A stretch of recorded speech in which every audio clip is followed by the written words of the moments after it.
کچھ حقوق ہوندے ہیں پوتر آتا ہے نا پیو نو بھائی بابا میرا تیرے اتنے حق ہے تو میرا پیو ہے پیو آتا ہے پوتر نو میں تیرا میاں پیو ہاں تو پیو دا بھی کچھ حق ہوتا ہے بس اوقات بندہ دوستوں کو گیا بیٹھا ہوتا تو آدھے میاں میرے پوتر نو سمجھاؤ میں یہ پیو ہاں پیو دا ہی کوئی حق ہوتا ہے آنے ہے نا اسی طریقے دے نال بیوی دے بھی کچھ حقوق ہوتے ہیں خاوند دے بھی کچھ حقوق ہوتے ہیں ایک قرآن عظیم الشان جو اللہ دی طرف نازل شدہ کتاب ہے اس کتاب دے بھی کچھ حقوق ہیں اس کتاب دے بھی کچھ حقوق ہیں پہلا حق اس کتاب دا کیڑا ہے جو ساڈے اتنے لازم ہے کہ اسا اس کتاب دا حق ادا کریے پہلا حق اس کتاب قرآن عظیم الشان دا اے ہے کہ اس تے ایمان رکھنا اس نو مننا اس نو ایمان رکھنا اس تے یہ بھی قرآن عظیم الشان دا ساڈے اتنے حق ہے کیویں ایمان رکھنا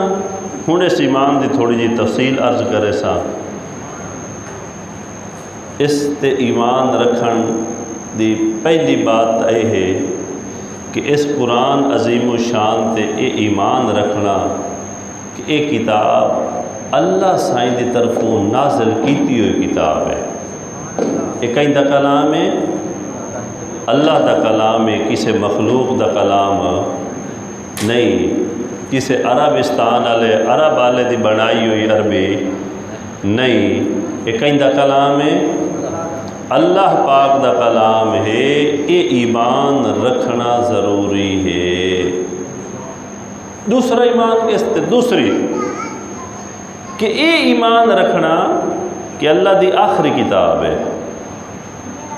جی میں یہ ایمان رکھنا ہے بھائی اللہ دا کلام ہے انہیں یہ بھی ایمان رکھنا ہے کہ اللہ سائیں دا اے آخری کلام ہے اس تو بعد ہور کلام نازل ہے کہ ایمان دا مسئلہ نے بڑا تفصیل طلب ہے انہوں ذرا ذہن وچ بہاؤ اور پکاؤ اے آپاں جڑیاں صفتاں ایمان دیا پڑھنے ہیں نا آمنت باللہ و ملائکتہ و کتبہ ایک کتب دے وچ داخل ہے کہ میں ایمان رکھنا اللہ تے بھی اور قیامت دے دہاڑے تے بھی اور اللہ نے جڑیاں کتاباں نازل فرمائیاں انہاں دے ہوتے بھی یہ کتاب اللہ دی طرف نازل شدہ ہے نا یہ اس دا حق ہی نے کہ اس نو اے مننا کہ اللہ دی آخری کتاب ہے اس تو بعد کوئی کتاب نازل جدو ایک قرآن عظیم الشان مکمل ہو گیا جناب رسول اکرم صلی اللہ علیہ وآلہ وسلم دی ذات بابرکات تے وحی دا سلسلہ ختم ہو گیا اس کلام دے نزول تو بعد اس دھرتی تے کوئی وحی نہیں آئی نہ اللہ دا کلام آیا ہے نہ اللہ سائیں دی طرفوں وحی آئی ہے نہ جناب رسول اکرم صلی اللہ علیہ وآلہ وسلم تو بعد کوئی نبی آیا ہے اے ایمان رکھنا ضروری ہے اور اے گلہ نا گھارے جی باتیں کر لیا کرو کہ اے جیڑی ایمان والی چیز ہے اس دا ساڈی نسلوں بھی بالوں بھی پتہ ہونا چاہیے ہے کتنی گلاں ہو گئی ایمان دے بارے سبق پکائیں دے بیٹھے ہو میں تو انہوں پتہ ہے میں خطیب کوئی نہیں بھی بڑا تقریر کرا میں ایک مدرسے دا استاد ہاں تو میں تو انہوں سبق ہی پڑھیں دو نا آج دا سبق ہے تساں قرآن عظیم الشان تے ایمان رکھن دے متعلق پکاونا ہے کہ قرآن دا ساڈے اتنے حق یہ ہے کہ اساں اس تے کہہ رکھیے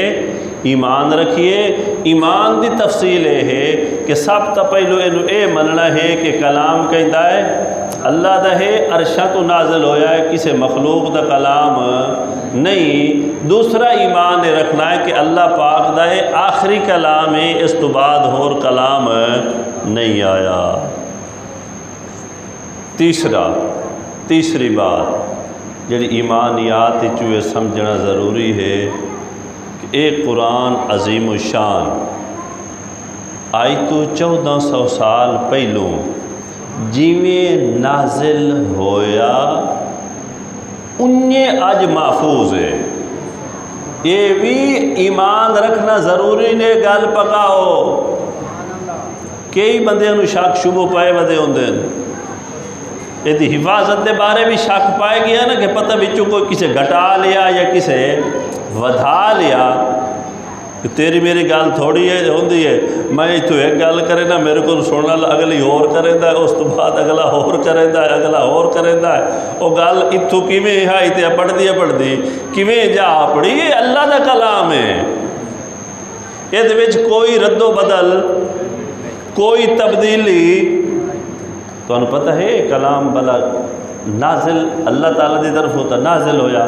جناب رسول اکرم صلی اللہ علیہ وسلم دی ذات بابرکات تے نازل ہویا۔ تو انہوں یہ پتہ ہے درمیان جو واسطہ کون ان بلا کہیں لایا اندہ ہے؟